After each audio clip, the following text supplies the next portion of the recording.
Friends, welcome to my channel. আজকের আমি primary এবং আপার প্রাইমারির যে ক্লাস শুরু করেছি এবং যে বিষয় নিয়ে আমি আলোচনা করছিলাম শিখন ও পরিণমন, সেই শিখন ও পরিণমন সম্পর্কে এর আগের দিন আমি আলোচনা করেছিলাম। পরিণমন সম্পর্কে একটা বেসিক ধারণা আমাদের মধ্যে হয়েছে, বিভিন্ন সংজ্ঞা আমরা দেখেছিলাম। তো সেই সমস্ত সংজ্ঞাগুলো বা পরিণমনের যে বেসিক ধারণা হয়েছে, সেই ধারণা থেকে আমরা পরিণমনের বেশ কিছু বৈশিষ্ট্য সম্পর্কে আজকের আলোচনা করব। এই বৈশিষ্ট্যগুলো জানলে পরিণমন সম্পর্কে আরও স্বচ্ছ ধারণা আমাদের মধ্যে তৈরি হবে। তো সেই জন্য আমরা আজকের পরিণমনের বৈশিষ্ট্য আলোচনা করব। তো ভিডিওটি শুরু করার আগে যদি ভিডিওটি ভালো লাগে তাহলে চ্যানেলটি অবশ্যই সাবস্ক্রাইব করবে এবং বন্ধুদের মাঝে ভিডিওটি শেয়ার করবে, লাইক করবে এবং কমেন্ট করবে। প্রয়োজনে তোমাদের যদি কোনো বিষয় সম্পর্কে জানার প্রয়োজন হয় তাহলে অবশ্যই কমেন্টে জানিও।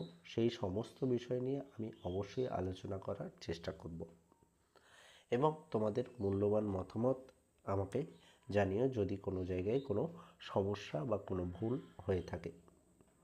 তো শুরু করছি। আজকের যে বিষয় নিয়ে আলোচনা করব সেটা হলো পরিণমনের বৈশিষ্ট্য। তো পরিণমন সম্পর্কে আমরা একটা বেসিক ধারণা পেয়েছি যে পরিণমন একটি শিখন নিরপেক্ষ আভ্যন্তরীণ একটা বিষয়, যেটা আমরা সচরাচর চোখে দেখতে পাই না কিন্তু আমরা বুঝতে পারি। এটা পরিণমন সম্পর্কে একটা মোটামুটি ধারণা বা এর সংজ্ঞা থেকে আমরা আগের দিন কি দেখেছি। পরিণমন হলো এমন একটি চর্চা বা অনুশীলন শিখন নিরপেক্ষ স্বতঃস্ফূর্ত প্রক্রিয়া যা আপনা আপনিই ঘটে এবং আভ্যন্তরীণ বৃদ্ধিতে কি করে থাকে না সহায়তা করে থাকে। তো এই যে পরিণমনের সংজ্ঞা আমরা দেখেছি, সেগুলো থেকে এইবার আমরা বৈশিষ্ট্যে যাব। তো প্রথম বৈশিষ্ট্য হচ্ছে আচরণগত পরিবর্তন, অর্থাৎ পরিণমনের ফলে আচরণগত পরিবর্তন ঘটে। অর্থাৎ তুমি ছোটোবেলায় যে আচরণ করতে, সেই একই পরিস্থিতিতে একই অবস্থায় তুমি কিন্তু এখন আর সেই আচরণ করবে না, তার কারণ তুমি ম্যাচিওর হয়ে গেছো। ধরে নাও তুমি আগে কি হতো না, ছোটোবেলায় কী হতো, যখন আমরা একেবারে শৈশবে ছিলাম তখন কোনো একটা জায়গায় লেগে গেল, খুব জোর লেগে গেল, তখন আমরা কেঁদে ফেলতাম খুব, এবং শুধু কাঁদতাম না, জোরে জোরে কাঁদতাম। এই যে লেগে যাওয়ার জন্য আমরা কাঁদছি, কিন্তু এখন বড় হয়ে যাওয়ার পর এখন আমরা ধরো হাই স্কুলে পড়ছি, তো এই অবস্থায় কলেজে পড়ছি বা আরও বড় হয়ে গেছি, এইবারে আমাদের হঠাৎ করে লেগে গেল। তো আমরা কি করি, আমরা সঙ্গে সঙ্গে কি সেই আগের ছোটোবেলার মতো আমরা কাঁদি? আমরা কিন্তু কাঁদি না। সেই লেগে যাওয়ার জন্য যে ব্যবস্থা নেওয়া প্রয়োজন সেই ব্যবস্থা আমরা নিয়ে থাকি। তো এটা কি হচ্ছে না, পরিণমনের জন্য হলো, অর্থাৎ আমরা ম্যাচিওর হয়ে গেছি, আমরা বুঝতে পেরে গেছি যে হঠাৎ করেই লেগে গেলে যে ব্যথাটা পায় তার জন্য কেঁদে কোনো লাভ হবে না বা কাঁদা উচিত নয়।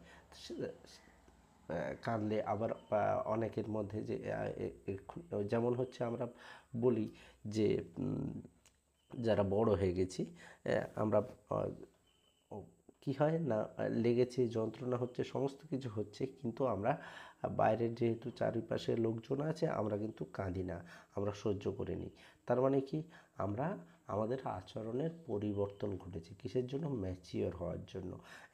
আমরা ভাবি যে যদি আমি এক্ষুনি কাঁদি তাহলে সবাই এক্ষুনি আমাকে ঠাট্টা করবে, অনেক কিছু ভাববে, অনেক কিছু বলবে। তো এর ফলে কী হচ্ছে না, আমাদের আচরণের পরিবর্তন কিসের জন্য হলো না, পরিণমনের জন্য। অর্থাৎ আমি বোঝাতে চাইলাম যে আমি ম্যাচিওর হয়ে গেছি বা আমি পরিণত। তো এটাই বলছে আচরণের পরিবর্তন। দ্বিতীয়ত বলছে অচেতন প্রক্রিয়া। আমরা একটু আগেই বলেছি যে পরিণমন একটি অচেতন বা স্বতঃস্ফূর্ত প্রক্রিয়া, এটি শিখন নিরপেক্ষ নয়, বা তুমি চাইলেই তারপরে যে হবে তা কিন্তু নয়, পরিণমন অটোমেটিক্যালি হবে। তো তোমার বয়স বৃদ্ধির সাথে সাথে তুমি কিন্তু পরিণমন অটোমেটিক্যালি হবে। সেই জন্য এটাকে বলা হচ্ছে একটি অচেতন প্রক্রিয়া। তারপরে কি বলছে? স্বাভাবিক প্রক্রিয়া। যেটাই অচেতন প্রক্রিয়া বা স্বতঃস্ফূর্ত প্রক্রিয়া সেটাকেই এখানে স্বাভাবিক প্রক্রিয়া। আর একটু অন্যভাবে বলছি যে এটি একটি স্বাভাবিক প্রক্রিয়া, মানে স্বাভাবিক স্বতঃস্ফূর্তভাবে বা কোনো শর্তের উপর নির্ভর করে এই পরিণমন চলে না। পরিণমন নিজের গতিতে নিজের ইচ্ছা অনুযায়ী স্বাভাবিক স্বতঃস্ফূর্তভাবে চলতে থাকে।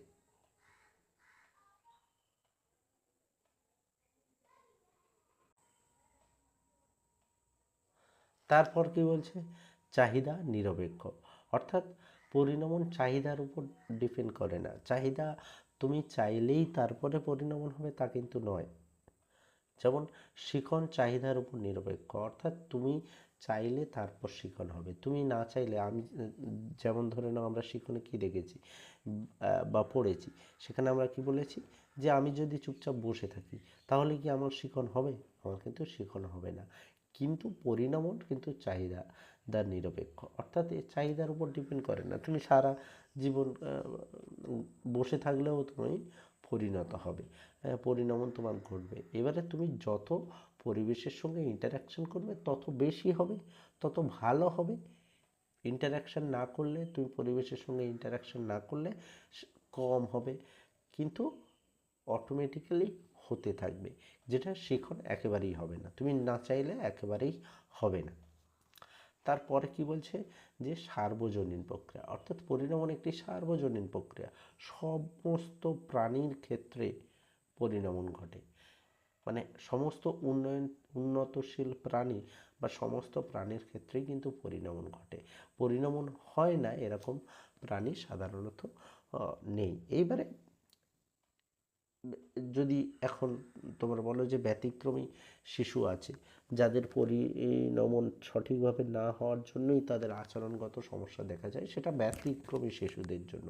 কিন্তু সুস্থ স্বাভাবিক সমস্ত মানুষের ক্ষেত্রেই পরিণমন ঘটে।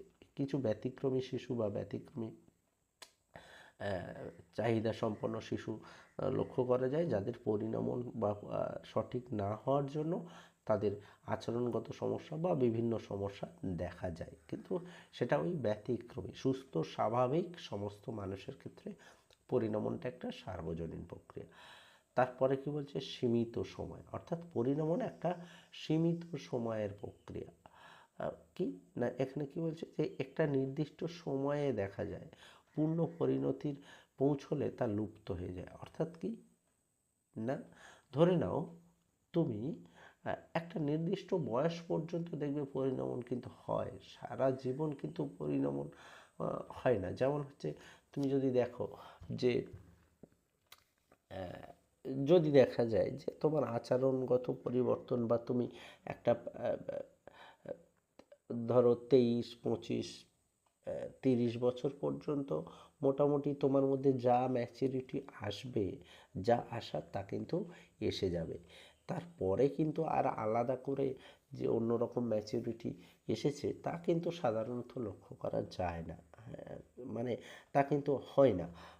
মোটামুটি 25, 30 পর্যন্ত তুমি যা পরিণত হওয়ার তা কিন্তু স্বাভাবিকভাবেই কিন্তু হয়ে যায়। তো এই জন্য এটাকে বলছে যে পরিণমন একটা সীমিত সময়ের প্রক্রিয়া। দেখো এখানে বলেছে পরিণমন প্রক্রিয়াটি ব্যক্তির জীবনে একটি নির্দিষ্ট সময়ে দেখা যায়, পূর্ণ পরিণতিতে পৌঁছলে তা লুপ্ত হয়ে যায়। অর্থাৎ এটি নির্দিষ্ট সময়ের প্রক্রিয়া। বস্তুতপক্ষে এই প্রক্রিয়াটি জীবনব্যাপী প্রক্রিয়া নয়। অর্থাৎ তুমি সারা জীবন ধরে পরিণমন তোমার হবে না, কিন্তু সারা জীবন শিখন হতে পারে। আমরা যখন শিখন এবং পরিণমনের পার্থক্য পড়ব, এই পার্থক্যগুলো আমরা দেখতে পাবো।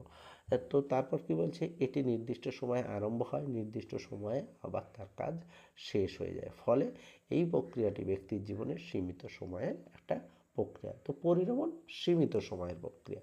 তারপর কি বলছে? নির্ভরশীলতা। পরিণমন কারোর উপর নির্ভরশীল নয়, শিখন কিন্তু পরিণমনের উপর নির্ভরশীল। কারণ তুমি যত বেশি পরিণত হবে তোমার শিখনের উৎকর্ষতা তত বৃদ্ধি পাবে, শিখন তত ভালো হবে।